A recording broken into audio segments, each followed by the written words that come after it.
Welcome to the So You Missed Church podcast. We are happy to have you here with us today. Happy Monday to you and happy 2026 to you. This is Clint Daly, and I'm hoping that if you went to church this week, you got something from it. But maybe you missed church this week. Maybe you couldn't go. Maybe you just didn't go. Maybe you didn't even miss it that much. We are still hoping that we can get your week started in a positive way. And here's my question for you this week. Is there anything more depressing than taking down all those holiday decorations? You know, I remember as a kid, we always wanted to put up the tree and all the decorations right after Thanksgiving. And my mom, well, she was always far less enthusiastic about it. And I was like, why? It's so much fun. It's so cool to put them all up. Oh, right. Because you're the one that had to put them all away afterward. And it is depressing. And why is that such a miserable endeavor? Well, I have a theory. I believe it is something that we've actually talked about on this podcast before.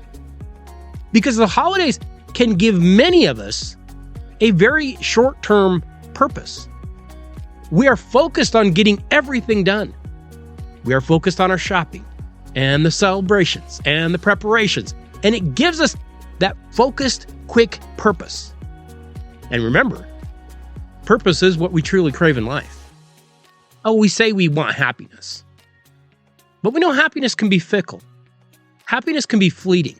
Purpose is what truly motivates us as human beings. And now that those holidays are over, we spent all that time preparing, we're tired, and now we feel a bit empty.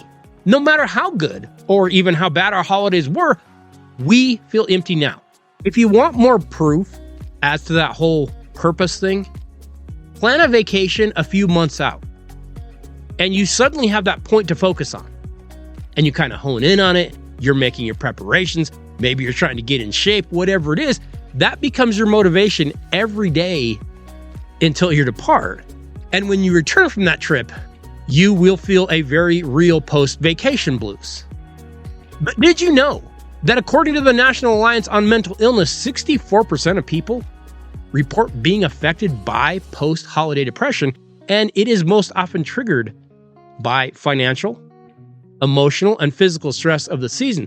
For many people, coming down from that high, from the most wonderful time of the year, it is a major challenge.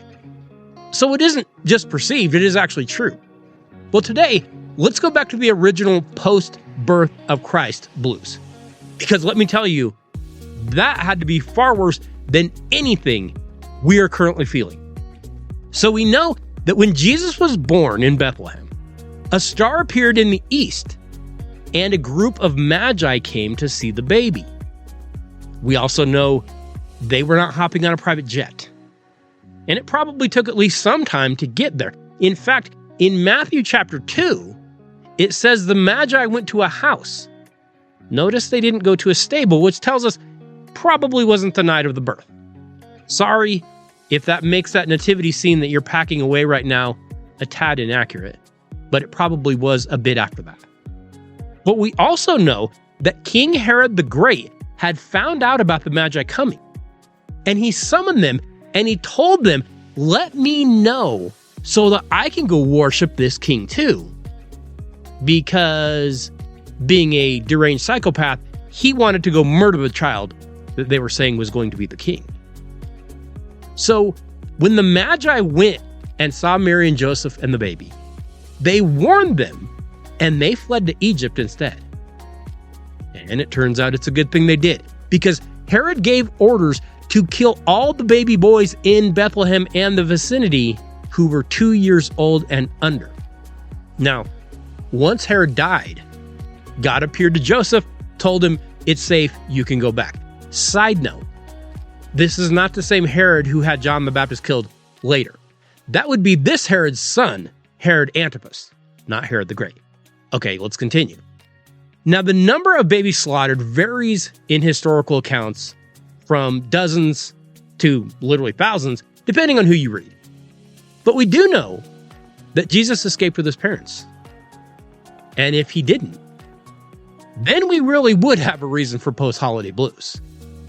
Hey, if God sends his son to earth to live a sinless life and take on the sin of the world for us, but instead he gets murdered by some podunk pretend wannabe king when he's less than 2 years old, yeah, we would have a pretty good reason for the blues.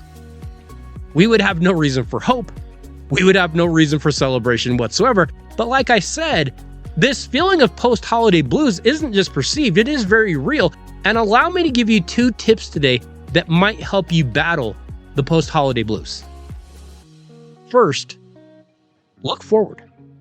When you stop and you think about the excitement of the holidays, it isn't even the actual day that we're excited about. It really is the planning, the preparations. Having that goal to look forward to gives our lives focus and gives us something to look forward to every single day. So I would encourage you to come up with something you would like to accomplish in 2026. Maybe it's big. Maybe it is like a vacation. Maybe it's a personal goal. Maybe it's a health goal. Maybe it's learning a new skill or finishing a book. Maybe it's reading one of the books in the Bible. Whatever it might be, having a goal that you can track every day and look forward to can reinvigorate your mind with kind of that renewed sense of purpose. And secondly, and this one might even be more important, remember that giving isn't just for the holidays. You know, one of the best parts about the holidays is we give to those that we love, we give our time, we give gifts, we do those things, but we don't have to wait for the holidays to give.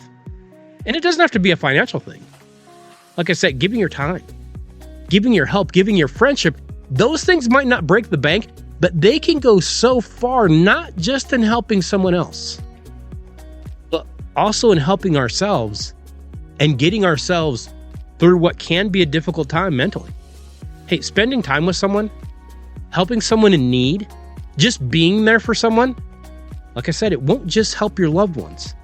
It's going to help you too get through these post-holiday blues. Hey, remember, you can always contact us at youmisschurch@gmail.com. Feel free to reach out to us. We want to be a source of encouragement to you. You can follow us pretty much anywhere that podcasts are hosted. If you go Google Podcasts, just type in You Miss Church, it will probably come up. We have now been picked up by pretty much everyone. You can follow us on Facebook, you can follow us on X, and you can follow us over on YouTube. Hey, I wish you all a very happy Monday, and I hope that you have a great week.